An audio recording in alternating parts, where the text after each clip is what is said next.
A continuación, en la ponencia número 5, biomarcadores para la detención del consumo de alcohol durante el embarazo, contamos con la presencia de la doctora Larisa Gómez Ruiz. La doctora es pediatra con especialidad en neonatología, médico adscrito al Servicio de Neonatología del nuevo Hospital Civil de Guadalajara, doctor Juan Menchaca, donde además funge como coordinadora de la especialidad de neonatología. Cuenta con un doctorado en medicina e investigación translacional por la Universidad de Barcelona y es investigador nacional nivel 1 del Sistema Nacional de Investigadores.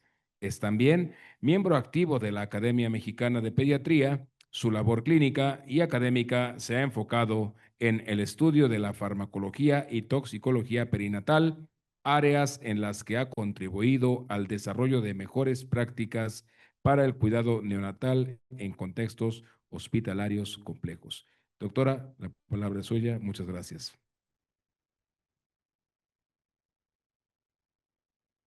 Muchas gracias por la invitación que se me hizo para participar el día de hoy con todos ustedes.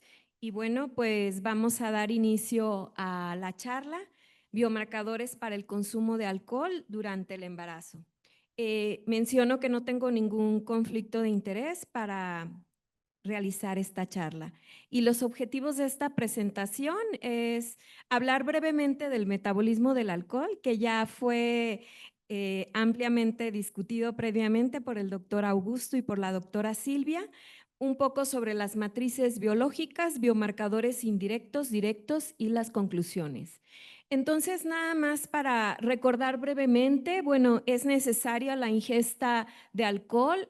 La principal vía es la vía oral. Tenemos un proceso gástrico de absorción del alcohol que puede ser muy rápido y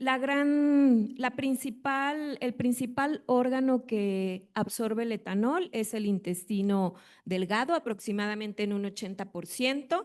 Es importante mencionar que pueden existir factores que van a modificar la absorción del etanol a nivel intestinal y bueno, una vez que se absorbe, este va a ser distribuido a la sangre y llega al hígado, donde ya nos mencionaron muy ampliamente cuáles son los principales mecanismos o por los que se lleva a cabo este metabolismo oxidativo del alcohol. Esto es hablando del metabolismo oxidativo.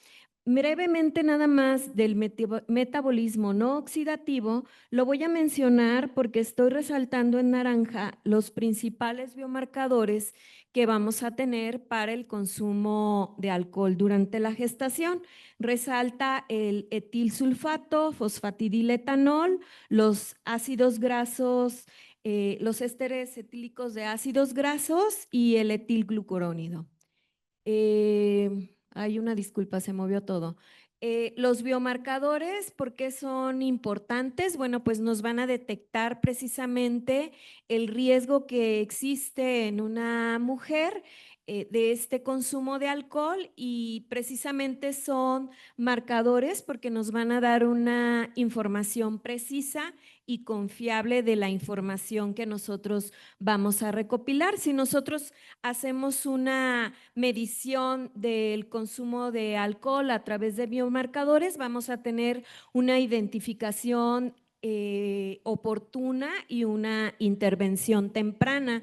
Y esto, como hemos visto, pues va a disminuir estos efectos que podemos tener en nuestros bebés, en nuestros recién nacidos y también en nuestros niños. ¿Cuáles son los principales biomarcadores que se han reportado en la literatura? Tenemos biomarcadores indirectos, los vemos aquí del lado derecho, son las transaminasas, la ALT, AST, GGT y algunas proteínas como la transferrina deficiente de carbohidratos, también la proteína de transferencia de los ésteres de colesterol, el volumen corpuscular medio y el aldehído. Algunos de los marcadores o biomarcadores directos que se están usando cada vez con mayor frecuencia para la detección del uso prenatal del alcohol, pues resaltan principalmente el fosfatidiletanol, el etanol, acetaldehído, los ésteres etílicos de ácidos grasos, el etilglucurónido y el etilsulfato. Algunas de las matrices biológicas que se han utilizado para la detección de estos biomarcadores directos para el consumo de alcohol, bueno, pues tenemos a la orina. En la orina se puede detectar el etilglucurónido y el etilsulfato, nos da información de aproximadamente 7 días. En sangre, el fosfatidiletanol, que nos puede dar una información de aproximadamente 2 semanas, el etilglucurónido y el etilsulfato. También tenemos una matriz biológica que cada vez se utiliza con mayor frecuencia, que es difícil el mecanismo por el cual nosotros podemos detectar estos biomarcadores, pero es el cabello que nos proporciona una información muy acertada y muy completa. Específicamente de lo que más se ha estudiado son el etilglucurónido, los ésteres etílicos, también del fosfatidiletanol y también la placenta. También tenemos matrices biológicas, que estas son las del recién nacido, la orina, el meconio. El meconio nos da información alrededor de las 19, cuando hay una exposición al alcohol entre la semana 19 y 20 de gestación, y también la sangre del recién nacido, que puede ser una muestra obtenida a través del cordón umbilical. Me voy a enfocar con dos matrices biológicas que son de las que nos proporcionan una información por un mayor periodo de tiempo. Una de estas es el cabello. Hay que tomar en cuenta que el cabello crece 1 centímetro por mes, entonces si tenemos 15 centímetros de cabello tenemos mucha información. Si tenemos 9 centímetros de cabello, podemos tener la información del consumo de cualquier sustancia, de verdad, de cualquier sustancia, hasta paracetamol en el cabello. Entonces, es muy interesante contar con esta matriz biológica y específicamente del meconio, como mencionaba, como su producción inicia a partir de la semana 19 a 20, bueno, pues tenemos información acerca del consumo o exposición de un recién nacido, perdón, de un feto, a partir de estas semanas. Nada más es importante que la recolección se realice en las primeras 24 horas para limitar la presencia de metabolitos por la colonización bacteriana. Entonces vamos a entrar ahora sí ya al tema de los biomarcadores indirectos del consumo de alcohol. Estos son algunos de los que se han estudiado. Les muestro del lado derecho. Finlandia se realizó un estudio de casos y controles. Se realizó en sangre materna, que fue obtenida durante el primer trimestre de la gestación. Aquí se incluyó pacientes que estuvieron recibiendo su atención prenatal desde 1987 hasta el 2005. Y bueno, lo que quiero resaltar, a su lado derecho ven una curva de ROC.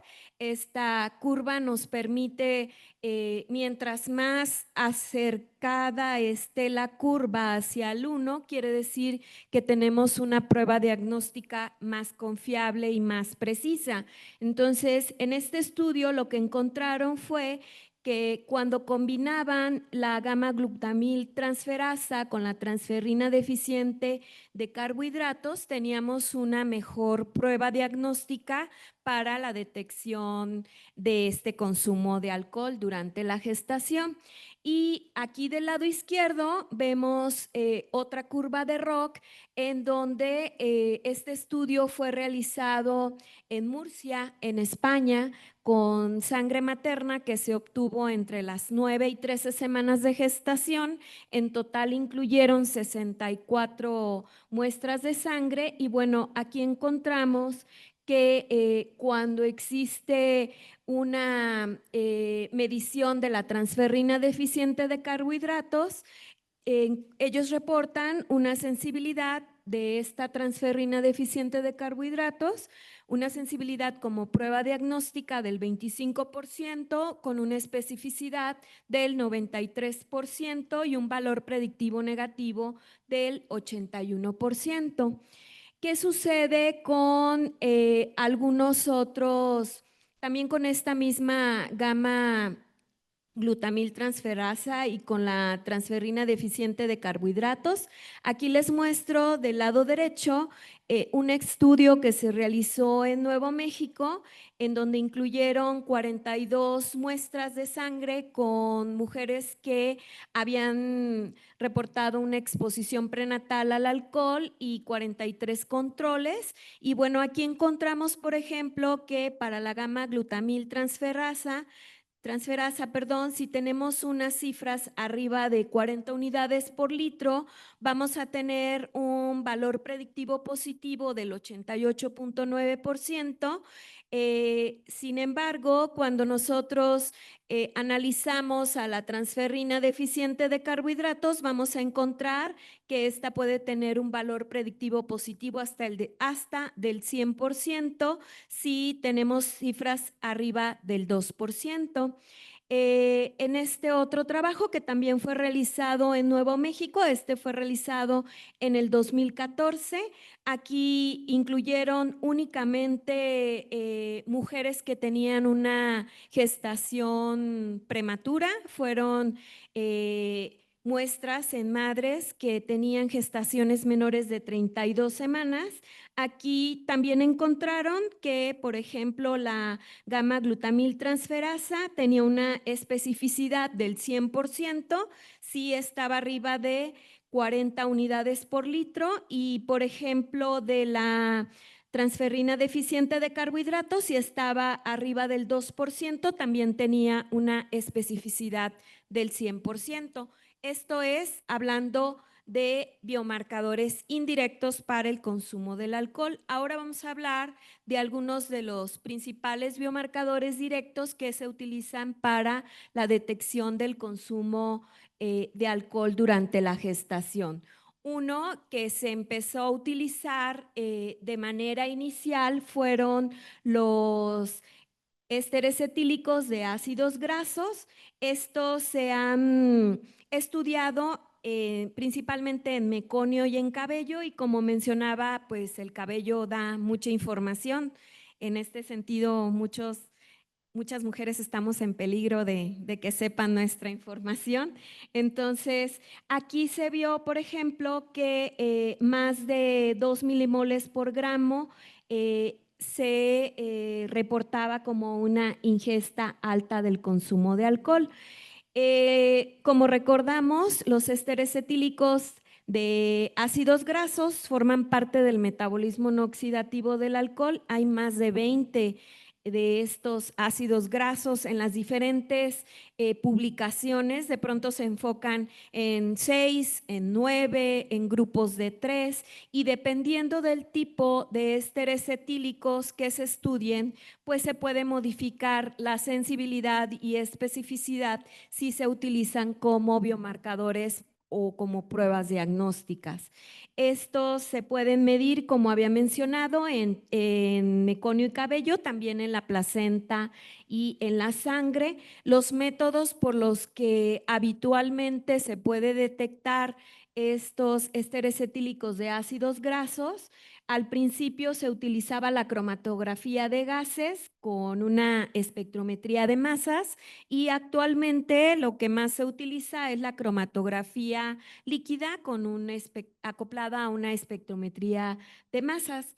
En relación a los ésteres etílicos de ácidos grasos, bueno, encontramos que ya hay valores estandarizados en donde, dependiendo de los niveles o de las cifras que nosotros encontremos, por ejemplo, en cabello, más de 200 picogramos por miligramo de cabello nos puede reflejar una ingesta repetitiva de alcohol, y si nosotros encontramos más de 500 picogramos por miligramo de cabello, pues podemos estar hablando de una ingesta excesiva de alcohol.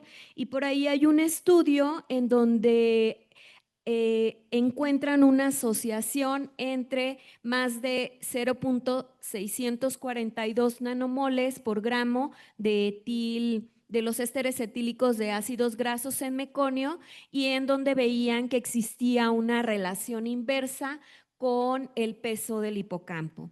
Entonces, como vemos, estos biomarcadores nos proporcionan información muy útil para saber qué tanto estuvo expuesto el feto o el embrión, dependiendo de la etapa en la que se encuentre y del tipo de biomarcador que se utilice, para saber el riesgo que puede tener este pequeño cuando nace.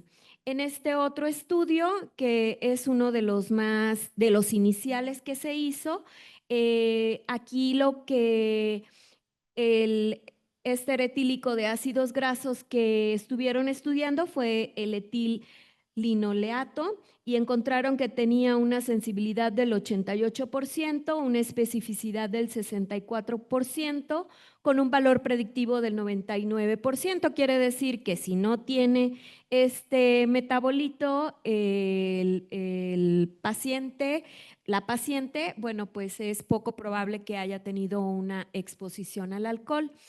Y en este otro trabajo, a su derecha, el 2015, este estudio fue realizado en Atlanta. Aquí se incluyeron 80 placentas de mujeres que también tenían un parto prematuro, fueron menores de 1,500 gramos.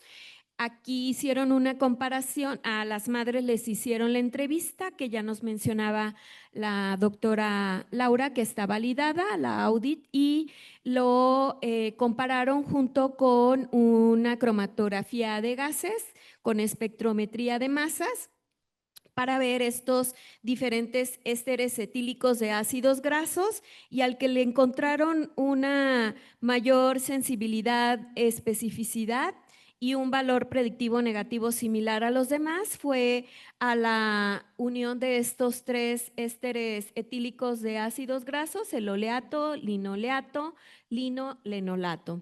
Y también en el 2014, en un estudio que ya había mencionado anteriormente en biomarcadores indirectos, aquí también incluyeron a los ésteres estílicos de ácidos grasos, y bueno, encontraron, por ejemplo, que cuando utilizaban más de 6 con una concentración arriba de 10,000 nanogramos por gramo, tenía una sensibilidad del 85,7%, y al etil oleato más de 50 nanogramos por gramo, de una sensibilidad del 85,7%. En relación a este otro trabajo que fue realizado en la matriz biológica que utilizaron fue meconio. Aquí fueron 107 mujeres, 33 estaban sin consumo de alcohol, 16 aparentemente dejaron de consumir el alcohol alrededor de la semana 19, y 59 tuvieron consumo de alcohol más de las 19 semanas de gestación. Aquí encontraron que el etilesteariato tenía una sensibilidad que iba desde el 52 hasta el 64%, y una especificidad del 45 hasta el 51%. ¿Qué sucede con el fosfatidiletanol? Bueno, este también es uno de los biomarcadores que más se ha estudiado. Es uno de los biomarcadores que tiene una vida media más larga, de 4 a 6 semanas. Después se puede detectar después de una ingesta entre baja y moderada de alcohol. También el método que más se utiliza para la determinación de este biomarcador es la cromatografía líquida.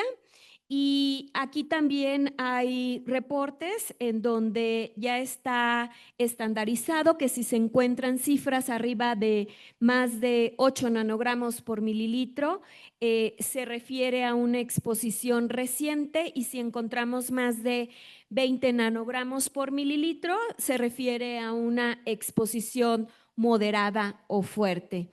Son muchos estudios, puse solamente algunos en los que se ha estudiado este biomarcador, pero lo que es importante es que todos estos biomarcadores habitualmente tienen una sensibilidad baja, una especificidad alta y un valor predictivo negativo alto.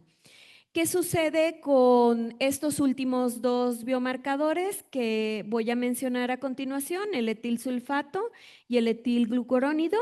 El etilsulfato también es un biomarcador que forma parte del metabolismo no oxidativo del alcohol y también se ha reportado una sensibilidad, dependiendo del estudio que nosotros revisemos, puede ir desde el 0 hasta el 97%, pero con un promedio de una sensibilidad del 23%, y lo que mencionaba en relación a los biomarcadores previos, lo que es muy importante siempre es que la gran mayoría de estos biomarcadores tiene una sensibilidad alta. Y bueno, pues dejé al final este biomarcador porque es uno de los biomarcadores que nosotros utilizamos en una investigación que realizamos y que les voy a mencionar también a continuación. Este biomarcador, el etilglucurónido, también muy parecido a todos los demás biomarcadores, tiene una especificidad más alta que la especificidad. También tiene ya rangos que están bien descritos, en donde más de 30 picogramos por miligramo de cabello reportan un consumo excesivo de alcohol, y más de 7 picogramos por miligramo de cabello de etilglucurónido nos pueden mencionar un consumo repetido de alcohol. En este trabajo, por ejemplo, encontraron que si lo realizaban en conjunto con el etilglucurónido, con el fosfatidiletanol, la especificidad podía salir un poquito más alta, hasta 86%. Cuando lo unían a la gamma-glutamil y al fosfatidiletanol, también tenían un valor predictivo negativo un poquito más alto. Pero hay que mencionar, este estudio ya lo había mencionado previamente, es prematuros menores de 32 semanas. Y aquí, por ejemplo, hicieron la comparación del etilestearato, que es un éster etílico de ácidos grasos, con el etilglucurónido, y aquí vemos cómo al etilglucurónido más de 30 nanogramos por gramo le dan una sensibilidad de 81.8% con una especificidad del 75%, y aquí lo relacionaron con la información que se obtuvo a través de una entrevista. Y este otro trabajo que fue publicado en el 2016, aquí fue en donde encuentran una relación en cuanto a las cifras de etilglucurónido en cabello. Cuando existe una cifra arriba de 30 nanogramos por gramo de cabello o de 11, ya nos puede predecir una exposición prenatal al alcohol con una sensibilidad del 85% y una especificidad del 73%. Y ese es el trabajo que nosotros realizamos en el nuevo Hospital Civil de Guadalajara y que formó parte de mi tesis doctoral. Este trabajo no hubiera sido posible que yo lo realizara sin el apoyo de mi mentor, el doctor Oscar García Algar, que se encuentra en Barcelona. Todas las muestras son de mujeres mexicanas y las muestras se tuvieron que enviar a España para posteriormente procesarse en Italia. Justo terminamos la recolección de la muestra en enero del 20, entonces se imaginarán el problema que hubo para enviar las muestras de cabello a España y que éstas se pudieran procesar. Este trabajo es más complejo porque no únicamente nos enfocamos en la determinación de etilglucurónido, también se detectaron otras sustancias como nicotinas y drogas ilegales. Aquí me voy a enfocar únicamente con el etilglucurónido. Algo que llamó mucho la atención, bueno, pues de esas 300 muestras de cabello, solamente 37 salieron positivas al etilglucurónido. Dividieron el cabello en dos segmentos. El primer segmento, que es el de la parte más distal, corresponde a la primera mitad del embarazo, y la que está más pegada hacia la raíz corresponde a la segunda mitad del embarazo. Y algo que llamó mucho la atención fue que hubo 18 muestras de cabello que dieron positivas en la primera mitad del embarazo y hubo 12 que dieron positivas en la segunda mitad del embarazo. Entonces, puede ser, es una hipótesis, que exista la falsa percepción de que el alcohol puede ser seguro mientras más avanzado esté el embarazo, no sé, pero eso fue lo que nosotros encontramos. Y sí es algo que nos llamó la atención, porque 18 mujeres que sí consumieron durante la primera mitad, dejaron de consumirlo en la segunda mitad, y 12 muestras de cabello que no consumieron en la primera mitad, sí lo hicieron en la segunda mitad. Y encontramos 5 muestras de mujeres que se consideran con un consumo durante toda la gestación, y únicamente en 2 sí hubo un consumo excesivo, que son aquellas que se catalogan o en las que se encontró más de 30 picogramos por miligramo de cabello. Algo que sí mencionaba la doctora Laura, bueno, aquí sí encontramos una diferencia entre el estado civil. Es importante mencionar que el hospital donde yo laboro es un hospital público donde atiende a población abierta. Generalmente el estado socioeconómico es bajo, entonces estos resultados pueden extrapolarse únicamente a poblaciones con características similares a la de esta población. Y algo que también nos llamaba la atención, bueno, pues es que desafortunadamente en el hospital sí hacemos la pregunta: ¿consume drogas? ¿Consume alcohol?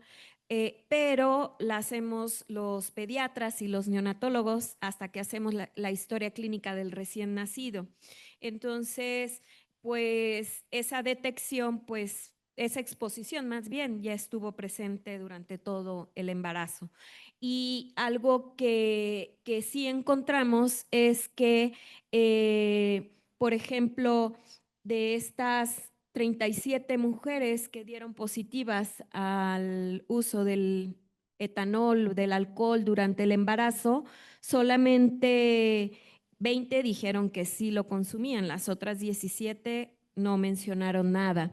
Y como les mencionaba, este trabajo también detectamos en cabello, nicotina y algunas, más bien todas las drogas de abuso que se puedan imaginar. Y algo que sí es cierto es que no se reporta cuando nosotros hacemos el interrogatorio, no se reporta el consumo de alguna sustancia. Algo importante también es que si nos fijamos, la gran mayoría de los bebés que nacieron de estas mamis que tuvieron esta exposición en la primera mitad del embarazo y en la segunda mitad del embarazo eran bebés de término. Sin embargo, los 5 bebés que nacieron de mamis que tuvieron una exposición durante todo el embarazo fueron bebés prematuros. Aunque nosotros no encontramos modificaciones en el peso, en la talla y en el perímetro cefálico, sí eran bebés prematuros. No encontramos tampoco ningún síndrome alcohólico fetal o alguna manifestación facial de este. Es importante mencionar que los pacientes en el hospital son evaluados por el equipo de genética del hospital. Entonces, por si nosotros no somos tan expertos, los doctores que se encargan del departamento de genética y de la especialidad de genética son los que evalúan estos pacientes y bueno, pueden detectar si hay algún dato sugestivo de este síndrome. Y también en las dos madres que tuvieron un consumo excesivo de etanol, bueno, pues también encontramos que eran bebés prematuros y tampoco encontramos que tuvieran alguna afección en peso, talla y perímetro cefálico. Pues nada más para concluir, es muy importante la detección oportuna del consumo de alcohol durante el embarazo y bueno, algunos de los biomarcadores que más se han estudiado y que tienen una precisión y una confiabilidad importante son estos que les menciono a continuación. Pues muchas gracias y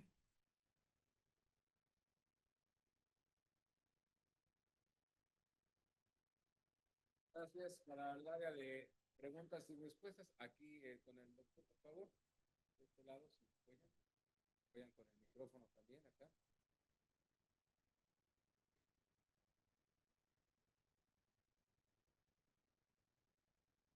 Nos apoyan con los micrófonos, por favor. Gracias, Gracias. doctora. Excelente charla, la verdad, muy clara.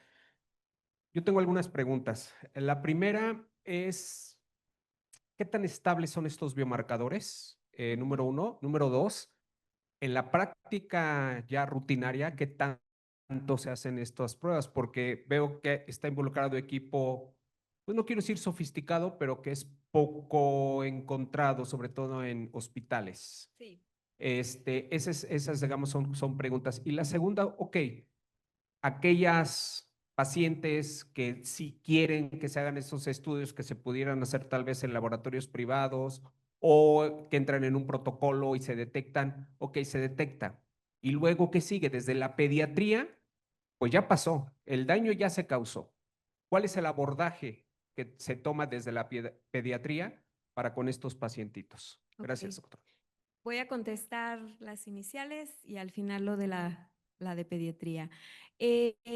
Efectivamente, es muy difícil, primero, lo de la estabilidad. Esta prueba, fue una cromatografía líquida de ultra alta resolución. De hecho, ha ido mejorándose la manera en la que se procesan las muestras. Esta tecnología no es que yo sepa, no se hace en cabello aquí en México. Estas muestras nosotros las recolectamos en el hospital y fue una investigación que hicimos en colaboración, como mencionaba con mi mentor, el doctor Oscar García Algar. Estas muestras fueron enviadas inicialmente a Barcelona, pero se procesaron en Italia. Existen ya este es el último de 3 artículos que publicamos en relación a este proyecto de investigación. En el primer artículo justo se hizo la estandarización de la técnica para el procesamiento de las muestras de cabello. Y de hecho, la técnica para la detección del etilglucurónido no fue la más fácil, eh, porque fue la que se procesó al final del proyecto de investigación. Al inicio lo que se hizo fue la determinación de drogas ilícitas y de nicotina, que fue en la primera publicación, y en la segunda publicación fue sobre prevalencia justamente de estas sustancias, de drogas de abuso y de nicotina. Y ya en una tercera publicación, porque hubo necesidad de afinar detalles técnicos para el procesamiento de las muestras de cabello, como para entender un poquito más fácilmente esto. El cabello está sólido y se tiene que transformar a algo líquido para poderse procesar.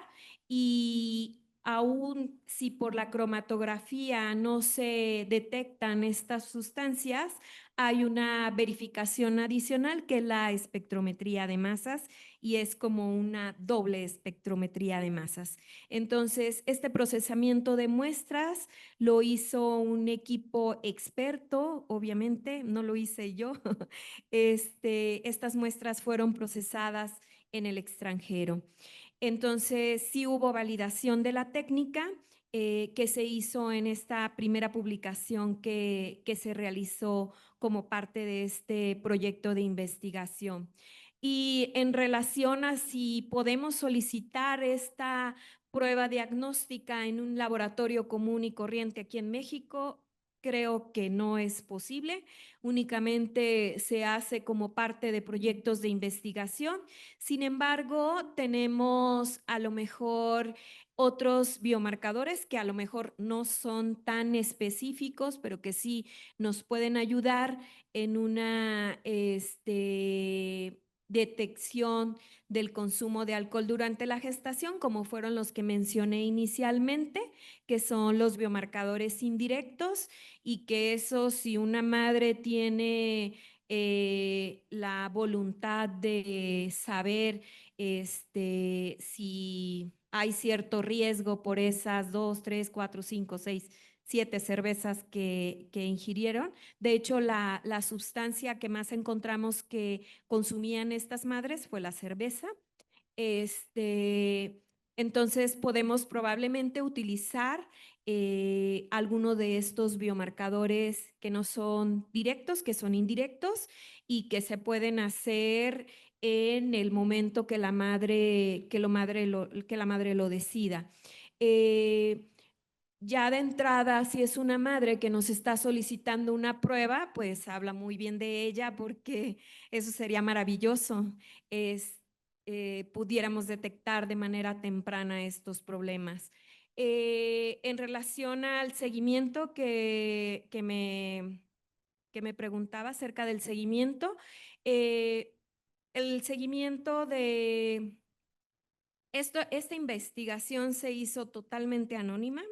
De hecho, yo no supe ni cómo se llamaban las señoras, hasta teníamos la información en sobres sellados, porque teníamos que guardar la confidencialidad de la información.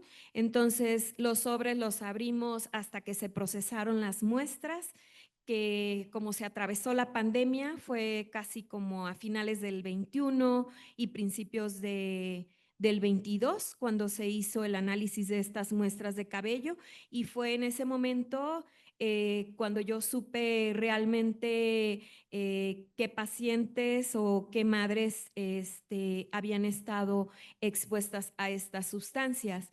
Como hemos visto aquí, muchas de las manifestaciones del trastorno del espectro alcohólico fetal no se da en el momento del nacimiento, son manifestaciones que producen alteraciones cognitivas y conductuales. Entonces, aquí yo creo que es muy importante el seguimiento tanto del pediatra como del neurólogo pediatra, como del psicólogo, como ya se mencionaba, este es un problema que se debe de abordar desde diferentes enfoques, porque es un problema multidisciplinario.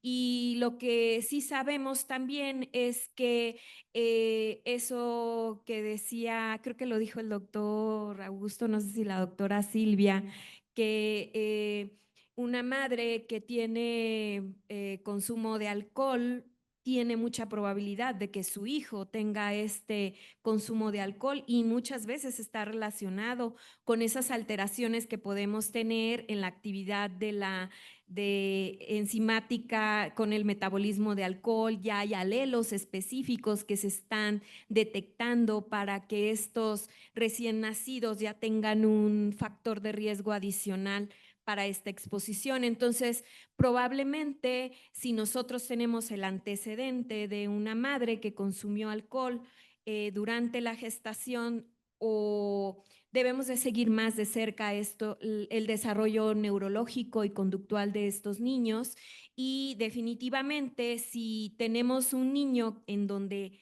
aparentemente no se refiere el consumo de alcohol, como mencionaban también, el trastorno déficit de atención y demás, o algunas alteraciones conductuales que pueden ser parte de esta manifestación de este espectro alcohólico fetal, que bueno, pues de alguna manera nos deben de alertar en buscar ese factor de exposición durante la gestación para poder hacer una adecuada integración del diagnóstico. Gracias, doctora. Por cuestiones de tiempo, si alguien más tuviera alguna otra pregunta, la vamos a formular al final del evento a través del área de ciencia de la Fundación de Investigaciones Sociales, FISAC. Muchas gracias, doctora Larisa Gómez, por su participación. Y ya se entrega a constancia la licenciada Aranza Perea y el maestro Esteban Noye. Muchas gracias.